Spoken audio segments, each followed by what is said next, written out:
JD Vance thought he had defeated Jasmine Crockett, but one response stunned the entire Congress. The hearing room wasn't supposed to erupt, but it did.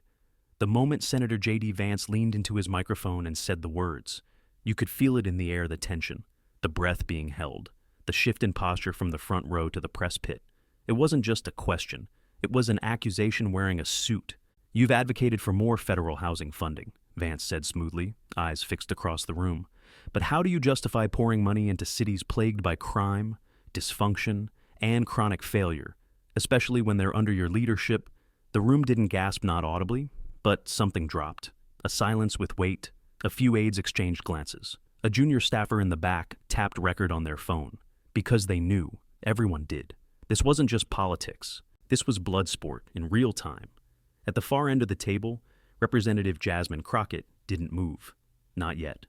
She reached for her water bottle, took a sip, and let the silence stretch. JD Vance had just played the classic card, one that's been dealt to every black leader who's dared to speak truth from a zip code that doesn't get magazine covers or tech grants. He dressed it up in policy terms, but the blade was still sharp. Your community is broken, and it's your fault. He came armed with stereotype, coded language, and a practiced smirk. What he didn't expect was what came next. Crockett didn't raise her voice. She didn't wave papers or slam her fist. She adjusted her mic, looked up, and spoke.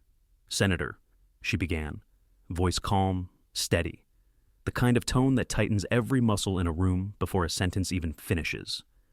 I'm glad you asked. No sarcasm, no venom, just precision. Like she'd been waiting for this moment her whole life. And maybe she had. I represent a district, she said, where people work 2 jobs and still can't afford to live alone, where schools have mold in the vents and rats in the corners, where families share bedrooms not because they want to, but because they have no choice. She didn't blink. You say mismanagement, I say disinvestment. That was the moment the room began to lean. Not in favor, not in opposition, just to listen. The air pulled tighter, the violence you speak of. It didn't fall out of the sky. It came from decisions made by men in rooms like this. Highways built through our neighborhoods, red lines drawn on maps, loans denied, hospitals shut down. And now you stand here wondering why the fire is burning when you helped build the matchbook. There was no outrage in her tone. That's what made it dangerous. There was no desperation, only memory, only truth. JD Vance smiled or tried to. It didn't reach his eyes. He tapped his fingers against the wood, subtle, measured. His next move was supposed to be the checkmate. Well, Representative, he said, that may explain the past. But it's 2025 now. At what point do leaders in these cities take accountability for what's happening today? He thought he had her. He thought he'd flip the table.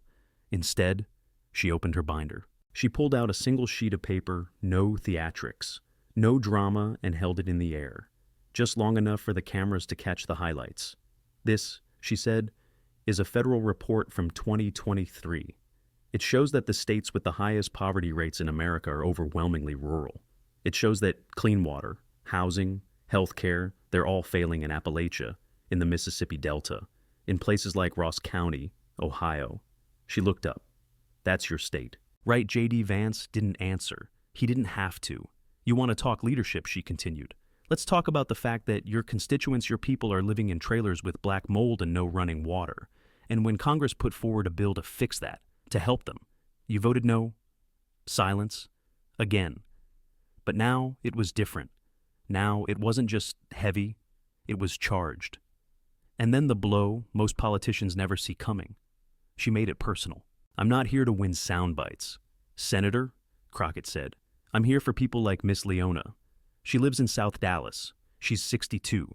She's been calling my office every week for months trying to get her Section 8 paperwork processed. Pause. And I'm here for people like Terry in Chillicothe, Ohio, a woman in your district who's been using her oven for heat because her heater broke 2 winters ago. Now, even the Republicans on the panel were quiet, because Crockett had done something rare. She had reached across political lines without softening the truth. She wasn't using poverty to score. She was naming it, connecting it, refusing to let it be weaponized. But she wasn't finished. You want accountability, she asked. Fine, let's start with yours. She flipped a tab in her folder, pulled out a new sheet. This time, no lift. She slid it forward for the cameras. This is your voting record. You voted against the Rural Housing Stability Assistance Program, against funding for homeless veterans in small towns, against assistance for families evicted during the pandemic. JD Vance shifted, just slightly, enough for anyone watching closely to know the punch had landed. Crockett didn't press. She didn't gloat. She sat back.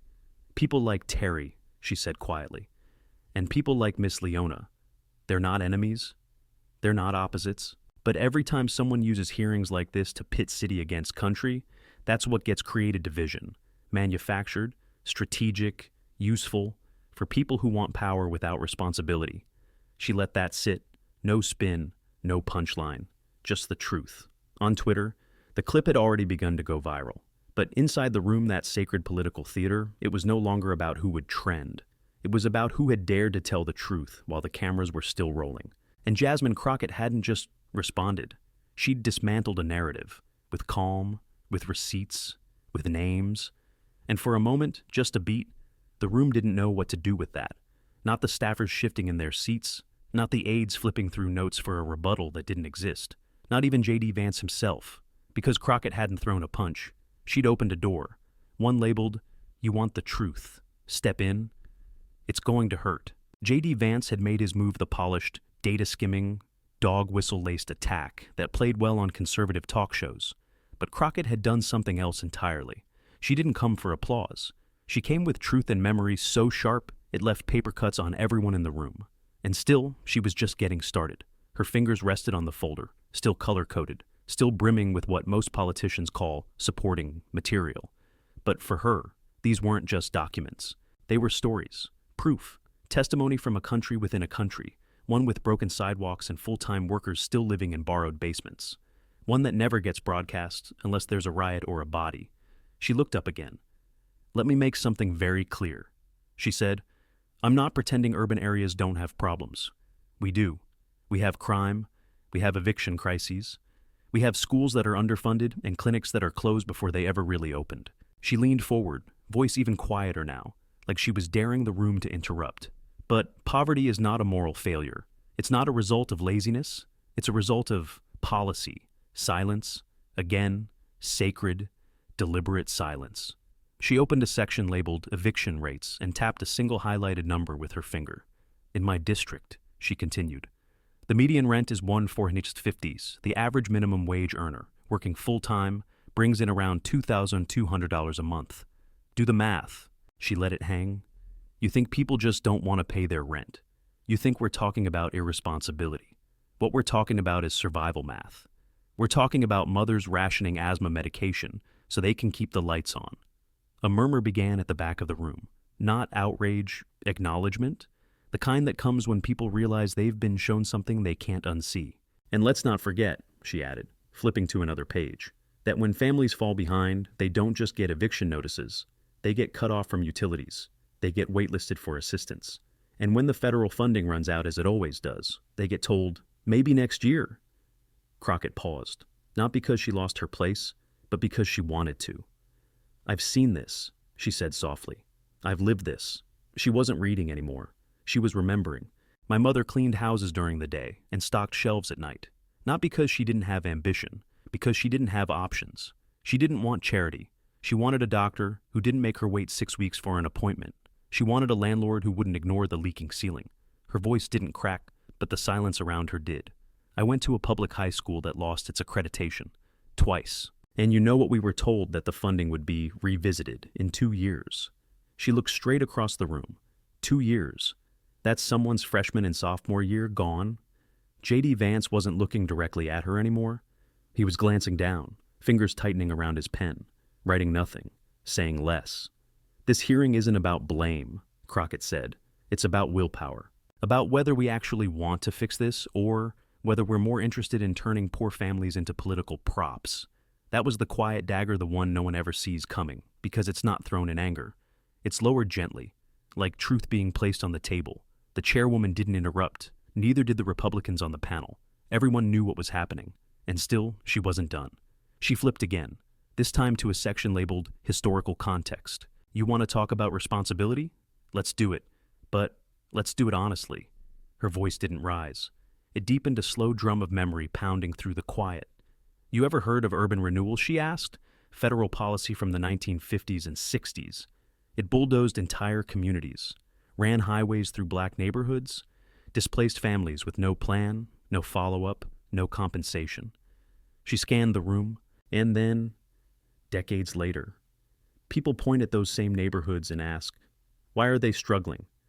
She didn't wait for an answer. No one dared give one. We didn't ask for the knife, she said, but we've been bleeding ever since. It landed like a bell in a church no one had entered in years, quiet, clear, undeniable. JD Vance cleared his throat, but didn't speak. There was nothing to say that wouldn't sound like retreat, but Crockett. She was still steady, still not shouting, still holding the room in a grip far stronger than volume. You don't get to frame urban poverty as a leadership failure, she said. Not when rural poverty is framed as a national emergency. Not when your voters are freezing through Ohio winters using their ovens for heat, and no one in this chamber calls that incompetence. A young aide near the back put her pen down, not to stop writing to listen, and then, as if marking the midpoint of her reckoning, Crockett closed her binder. Not with finality, but with purpose. What gets me, she said, eyes locked on Vance again, is the narrative. Now her voice changed, not louder, just heavier. This idea that poverty only looks like cracked sidewalks and graffiti-covered walls. That when you see black and brown families struggling, it's because of bad decisions. But when you see white rural families struggling, it's because of bad systems. She leaned in again. One gets pity, the other gets blame. It wasn't anger. It wasn't sadness. It was something else entirely: clarity. The kind of clarity that pulls curtains back, that forces a nation to look itself in the mirror. I've been to Athens County, she continued. I've sat in mobile homes outside Zanesville. I've heard the same stories I hear in South Dallas, except they get called forgotten. Mine get called failures. And then the line that cracked the walls. You say urban leaders need to step up. What about rural representation? What about your job? It wasn't a punch, it was a mirror, and JD Vance was looking into it. But she hadn't finished asking her questions. Not yet. Because when Jasmine Crockett looked across that hearing room and said, "What about your job?" it didn't echo like an accusation. It landed like a subpoena, and everyone knew the next section wasn't going to be political. It was going to be personal. Crockett didn't reopen her binder right away. She didn't need to. She let the silence thicken, let the weight of the last question linger in the air, heavy as the winter heat bills in Appalachia. JD Vance didn't respond. Not because he had nothing to say, but because anything he said would confirm what Crockett had already made clear. This wasn't just a confrontation. It was an autopsy. And the thing on the table wasn't a city or a district. It was the myth of Republican moral superiority on poverty. So, she kept going. No disrespect. "Senator," she said, voice still low, unwavering. "But I read through your voting record last night." She reached down and pulled a single page from a tab labeled Rural Housing Votes, 2020-2024. It wasn't a prop, it was a receipt. "You voted against the Rural Housing Stability Assistance Act," she began, reading the title like it was a court docket. That bill would have provided emergency rehab funding for low-income rentals, transitional housing for families evicted during the pandemic, and support for homeless veterans in small towns. She looked up. "You voted no." The words didn't explode, they pierced. Someone in the second row leaned forward. A Republican aide scribbled something on a legal pad. A single camera light blinked red. Live feed. "Still rolling? You talk about the American dream slipping away from the heartland," she continued. "But when your own constituents need help paying a heating bill in February, you blame bureaucracy. When they overdose in a gas station parking lot, you blame culture." She stopped, just enough for the truth to catch up with the room. "And when someone like me brings policy to the table, when we show up with numbers, with names, with solutions, you call it overreach." A murmur rippled down the line of congressional staff. It wasn't surprise, it was recognition. "And I want to be clear," Crockett added, her eyes narrowing slightly. "I'm not weaponizing their pain. I'm acknowledging it." She let that sit, because the truth is, they deserve better, too. But if we're going to sit here and act like one version of poverty is a national emergency and the other is a moral defect, then we're not here to fix anything. We're here to perform. JD Vance inhaled sharply, not dramatically, but noticeably. Crockett noticed. So did the cameras. She pressed forward, steady. "I once met a man in Jackson, Ohio," she said. "Ronnie, 71 years old, former steelworker. Lost his pension when the company folded. Lives on peanut butter, canned beans, and whatever's left of his Social Security check. Pause. He told me he was too proud to ask for help, and too tired to fight for it. But one thing he was real clear about: he didn't care what party fixed things. He just wanted to stop waking up cold in February. She looked across the room. Ronnie's story isn't different from the families I represent. Except, we talk about him with sympathy. We talk about my people with suspicion. There it was not a comparison, a revelation, and still, she wasn't done. If we want to build housing policy that actually works, she said, we have to stop using poverty as a prop. We have to stop drawing these lines rural versus urban, white versus black, worthy versus dependent, because none of that is real. It's a distraction, and it's working. She paused and turned slightly toward the audience behind the cameras, the viewers not in the room, but already on their phones, their feeds, their timelines. Ask yourself, she said, who benefits from these divisions? Silence, because I'll tell you who doesn't, Ronnie. Miss Leona, Terry, Carlos, and every other person sleeping in a car tonight while we argue about whose zip code deserves dignity. She turned back to Vance. This isn't abstract for me, she said, voice quieter now, almost like a confession. This isn't theory or talking points. This is my story. She took a slow breath. I don't usually share this in hearings, because once you get personal, people try to either dismiss you or weaponize you. But today, I need you to understand something. No one moved. I was 13 when we got evicted. There it was. The silence that contracts. The kind that makes even the fluorescent lights feel like they dimmed. My mother worked 6 days a week. My dad had just gotten laid off from the auto shop. And one day, we came home from school, and our things were on the lawn, couch, boxes, TV, all of it. She swallowed. My little brother thought we were moving. He didn't know what eviction meant. Now even the aides had stopped typing. We stayed with my aunt, then a neighbor, then another, and eventually, we got a place. It wasn't nice, but my mother never let us call it the bad side of town. She said, it's not bad, it's just ours.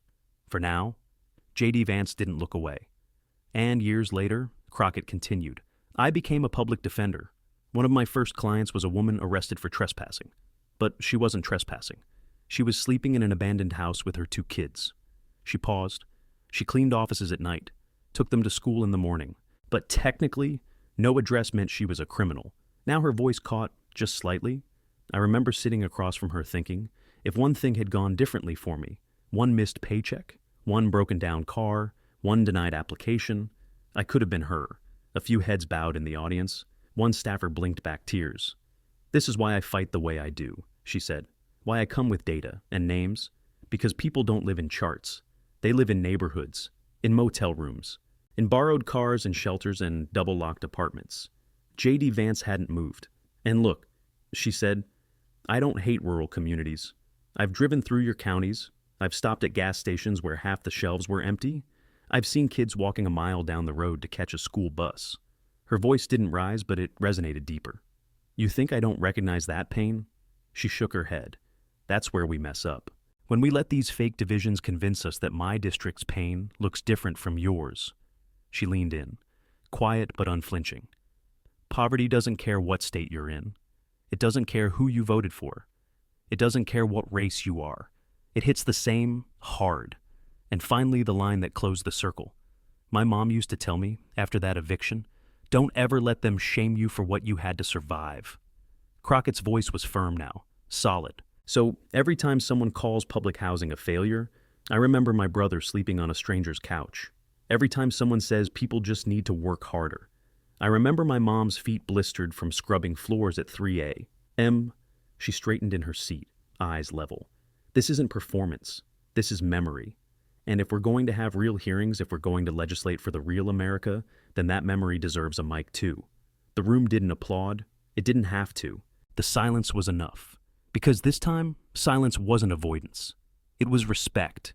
And Jasmine Crockett didn't flinch in it. She sat inside that quiet like it was sacred, like it was where the truth had always lived before microphones were ever invented. Across the dais, even members of the opposing party weren't scribbling anymore. The silence had transformed from tension into testimony, from resistance into recognition. She'd just reminded them what hearings were supposed to be. Not performances, not politics, but people. Still, she wasn't done. She reached once more into her binder, slow, deliberate, and pulled out a photograph. Not a glossy print, not a campaign mailer, just a worn-out photo on cheap paper. The kind you print at home because Kinko's costs too much. "This is Terry's house," she said. She slid it forward on the polished wood surface, making sure the cameras could see. The house was 2 stories. Barely. Paint peeling. Roof sagging. A blue tarp weighed down with bricks in place of a proper repair. "Terry lives in Chillicothe, Ohio," she continued. "That's not in my district. That's in yours. Senator." JD Vance stiffened just slightly. Not visibly to the untrained eye, but Crockett saw it. So did the lens zoomed in on his hand tightening around his pen. "She's 61. Her heater broke 2 winters ago. She uses her oven for heat. A reporter asked her last month how it feels to be forgotten. And she said something that's haunted me since." Crockett paused, then said it slowly. "They always talk about big cities on the news. Nobody ever asks about us." Silence again, but this time, it wasn't about Crockett, it was about Terry. "And here's what breaks me," Crockett said, eyes burning now, not from anger, but from weight. "Terry and Miss Leona are not each other's enemies. They've never met.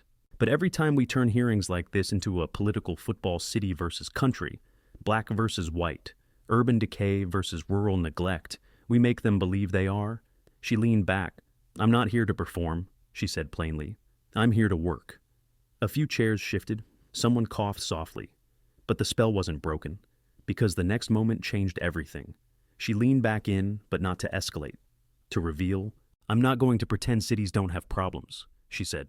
"We do, but I need you all of you to understand something." Her hand hovered over her folder, then rested on the wood. "Poverty isn't a headline. It's not a debate topic. It's not an ideological failure. It's a consequence. It's what happens when people in buildings like this one make decisions without ever having to live through the outcomes." She opened the folder again. Neatly organized, tabs labeled in color. Pages sharp, precise, clean. "I brought data," she said simply. "Since people love data when it comes from think tanks." She flipped a page and read, "Dallas has one of the highest eviction rates in the country." Then another. "But those evictions aren't happening because people don't want to pay rent. They're happening because wages haven't kept up. In my district, the median rent is $1,450. The average minimum wage earner brings home $2,200 a month before taxes." She looked around the room. Do the math, and the room did. Not out loud, but visibly, quiet murmurs, subtle nods, fingers pressed to temples. "And here's what no one wants to say on the record," she added. "Those same families, the ones barely making it, they still get their utilities shut off when they fall behind. Their kids still get asthma from the mold, and when they apply for relief, they're told the money's gone." Her voice dipped lower. Gone, but not to them. Not to their neighborhoods. She let that sink in. Because the truth was simple. Money always went somewhere. It just rarely went to the people who needed it most. "I know what this looks like," she said. "I've seen it. I've lived it." She paused not for emphasis, but because something was catching in her throat. "My mom," she said slowly, "cleaned houses during the day and stocked shelves at night. She never asked for pity. She asked for a roof that didn't leak, a clinic that didn't make her wait 6 weeks to get her blood pressure checked."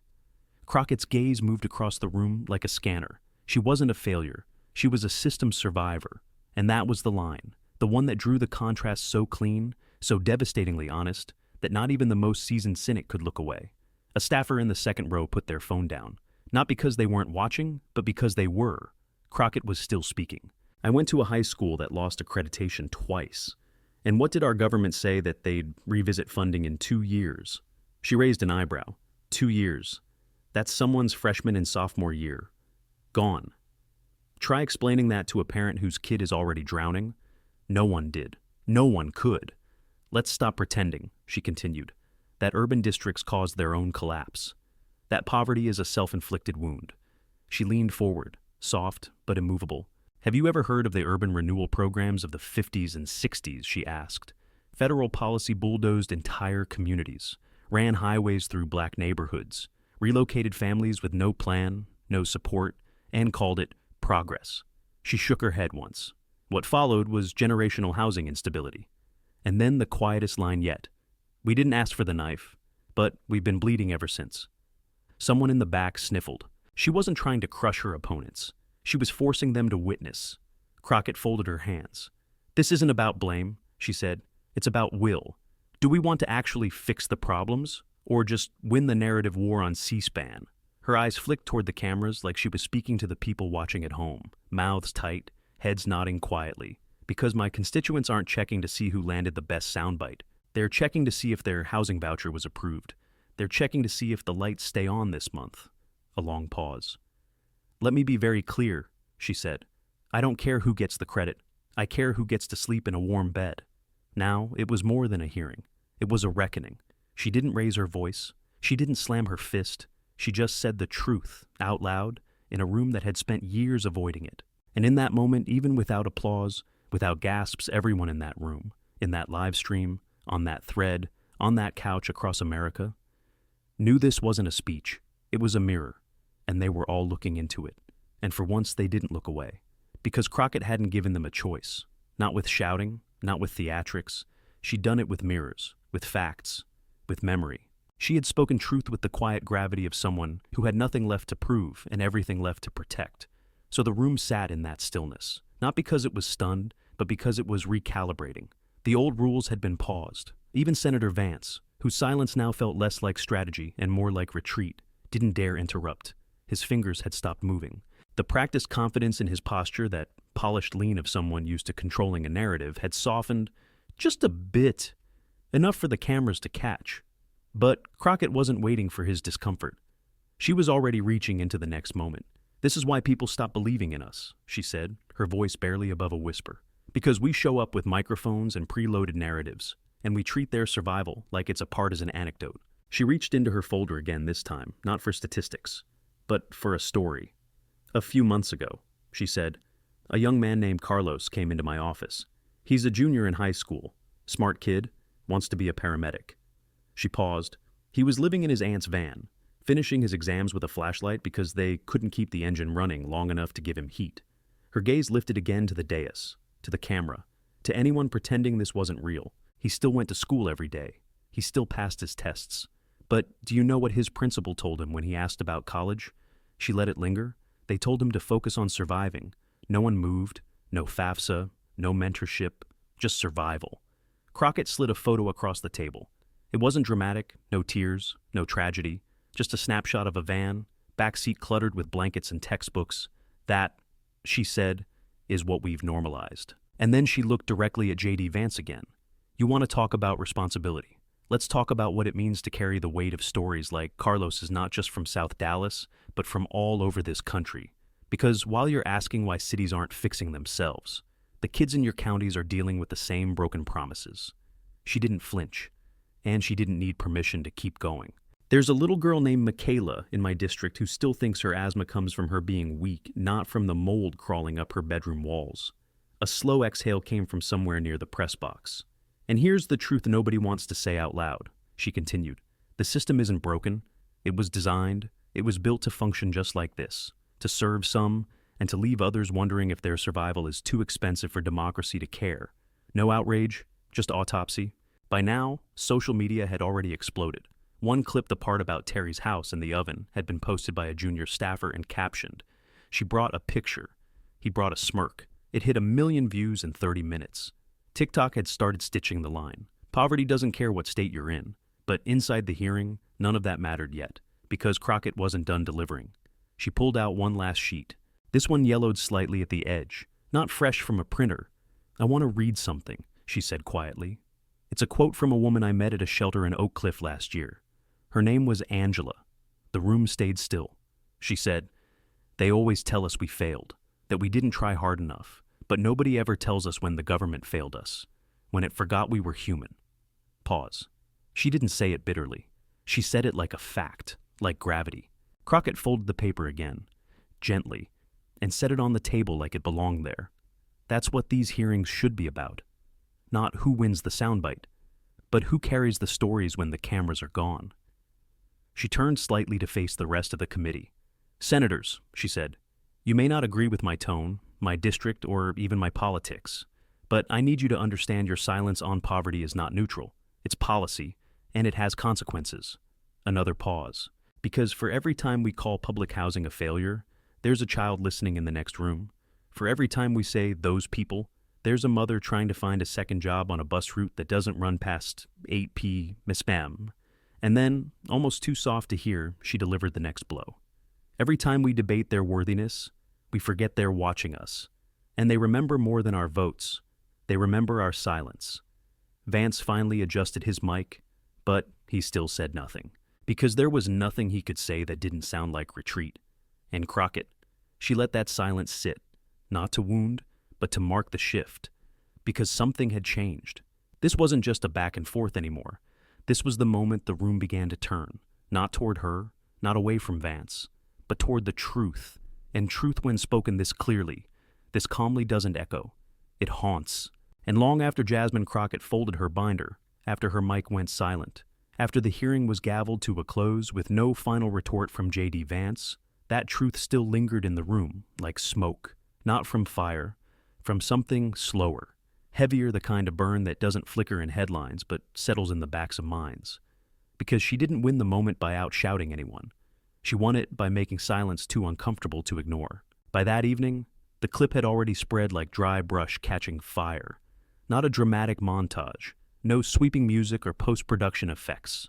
Just 47 seconds. Her voice, the photo of Terry's house. The words, "Poverty doesn't care what state you're in." By 9 p.m., it had crossed 3 million views. By midnight, 5, cable anchors played it on loop. Commentators tried to reframe it, contain it. But there was nothing safe about what Crockett had done. She hadn't just made a speech, she'd exposed a system, cut it open with data and dignity, and dared the room to look. And people did look, not just in Dallas, not just in cities where housing hearings were background noise on public access. They looked from Chillicothe, from Zanesville, from Portsmouth, rural towns JD Vance had carried easily during his last election. And that's what no one saw coming. Because the voicemails left on Crockett's office line the next morning weren't just from her district. They were from truck drivers in Circleville, retired teachers in Marietta, a veteran from Ross County who began his message by saying, "I don't usually call Democrats." But what she said hit too close to home. Another voice, thick with emotion, from a woman in Jackson Township. "We voted for him, but you spoke for us." Inside the Capitol, the ripple was immediate. Senators who'd sat through the hearing with crossed arms now asked to see the data Crockett cited. Journalists reached out to her staff for the full transcript. One op-ed in the Columbus Dispatch ran under the headline, "Crockett didn't just speak for Dallas. She spoke for the forgotten." But while the outside world raced to catch up to the moment, Crockett's focus never shifted. 2 days later, she was back in Dallas. No CNN truck, no podium, just a folding chair in a cramped community center outside Lancaster, Texas, surrounded by residents holding folders, printed out emails, and handwritten questions about housing code enforcement, rent caps, and Section 8 waitlists. She listened to everyone. Near the end, a man in his late 60s stood up, wearing a faded Dallas Cowboys jacket, work boots coated with concrete dust. His question wasn't about legislation, it was about belief. "Do they listen when you talk like that up there?" he asked. There was no sarcasm in his voice, just exhaustion. A lifetime of waiting for someone to prove the mic in D.C. could carry the voice of someone like him. Crockett didn't answer right away. She looked around the room at the woman with the clipboard who'd been evicted twice, at the young man with the baby on his lap, at the teenager in the corner scribbling notes like she was in civics class, and then back at the man in the jacket. "Not always," she said. Then she paused, before adding, "But I don't speak so they'll feel comfortable.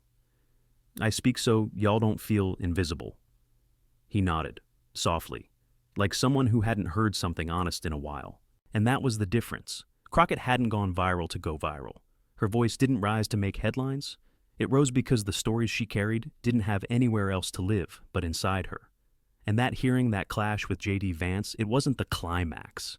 It was the beginning. Because back in her office, her team was already working on the next housing bill. A sharper one, with real teeth. And the names of real people in its margins, not just cities on a map, but humans. Stories, receipts. Devin, her staffer, was sorting letters that had come in from across the country. Some from teenagers.